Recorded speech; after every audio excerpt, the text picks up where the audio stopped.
Hey, what's up, guys, people, and fellow ambassadors? Welcome back to the Ambassadors channel. We're here. It is all about motivating you, the people of God, to be true disciples of Jesus Christ. If this is your first time tuning in, I want to say thank you very much for doing so. Do me a favor, go ahead, watch this video all the way to the end, and don't forget to hit the like, share, and subscribe button. Also, go back and check out some of my previous videos and let me know what you think about those as well. And if you did not hit the subscribe button the first time, go ahead and hit it now for me when you're checking out those old videos that I've done in the past.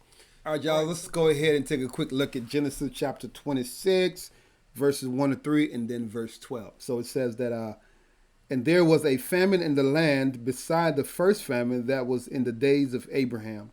And Isaac went unto Abimelech, king of the Philistines, unto Gerar. And the Lord appeared unto him and said, Go not down into Egypt. Dwell in the land which I shall tell thee of. Sojourn, that word sojourn, I'm in verse 3 now. Sojourn mean stay here, or temporary stay, or stay for a little while. That's what the word sojourn means. So it says, Sojourn in this land, and I will be with thee, and will bless thee. For unto thee and unto thy seed I will give all these countries, and I will perform the oath which I swore unto thy father Abraham. And so the Lord appeared to him and said, Hey, I'm paraphrasing, Isaac, do not go down to Egypt. Do not go down to Egypt. I want you to stay where I'm going to tell you to stay. And so God ended up telling him to stay right where he is. Stay right where you are in the land of the Philistines. Now, I want you to catch this. He's telling him to stay where there is a famine, where a famine is going on. And so the risk in that is that they're raising cattle. So if there's a famine, there might not be enough food for them and the cattle. The well might dry up. Not only that, there are strangers on this land, on the land of the Philistine. So now these are more mouths that got to be fed. Look, they got to feed their cattle. They got to feed themselves. And so depending on how bad the famine get, the Philistine could say, hey, you got to leave. You got to go. Right now, you got to leave. But God came to them and told him, stay here in this famine. And what I can glean from that right now is that to share with you that we can use today in our everyday living is that God puts you somewhere. But if God placed you somewhere, no matter how bad it gets, unless God tells you to leave because he put you there, then it's not time to go. Unless God, give you some kind of instruction, some kind of direction, it's not time to go. It's time to remain there. Even though things look gloomy, look like it's not working out the way it's supposed to or the way it used to, God have you there for a purpose and a reason. Just like he told Isaac not to stay. And this is what he said to Isaac. He said, Isaac, don't go. Paraphrasing again, stay right here and I will bless thee. So let's jump to verse 12 now. So verse 12 says, Then Isaac sowed in that land and received in the same year 100-fold, and the Lord blessed him. So remember, God told him back in verse number 3 that I'm going to be with you and I'm going to bless you. And then we jump over to verse 12 and it says God blessed them. But God did not just bless him just because he stayed in the land, right, and didn't do anything. God blessed the work of his hand. In other words, let me just get straight to the point. In other words, God used the work of Isaac's hand to be a conduit and a channel for the blessings of God to manifest in his life and the life of his family.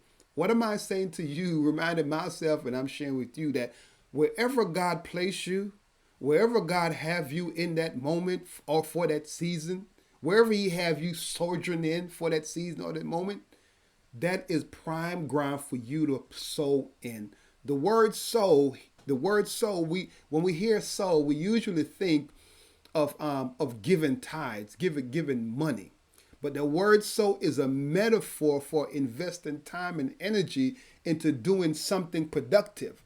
That word sow, I'm saying that word sow in the Bible is also used as a metaphor for investing time and energy, putting your hand to work. So wherever God has placed you, it is good ground. If you know God have you there, that is good ground for you to start to sow in. How do you sow? You begin to put your hand to work. It could, if you're in a church, put your hand to the greeters ministry, the usher ministry, the parking lot ministry, the maintenance ministry, the outreach ministry, whatever ministry there is, put your hand to work because God placed you there. You know God placed you there. Put your hand to work because He's going to use the works of your hands as a channel to bless you, as a channel for the blessing of God to manifest in your life and your children's life, even though you're in a bad situation, even though you're in a bad circumstance, God's still going to use that to bless you. So it doesn't matter where you are. If God tells you to stay there, He's going to bless you. But don't just stay there and complain. Stay there and put your hand to work because that is one of the channel or the avenue that God blessed us with. When we put our hands to work, He used our efforts to bless us. Let's take another look at it. It says, then Isaac sowed in that land and received in the same year 100-fold. In other words, everything that he put his hand to, God increased it and multiplied it. Let me say that again. God increased it and multiplied it. Everything that he put his hand to, God increased it and multiplied it. Why? Because he was in the place where God told him to be. He was in the place where God told him to stay. And he didn't just stay there. He put his hand to work right where he was, and God blessed it and multiplied it. Even though at that time he could have left because Egypt was a better alternative than where he currently was. Egypt was looking much better than staying in the land of the Philistines at that time. Egypt had everything he wanted. The Philistine land didn't. They was experiencing a famine.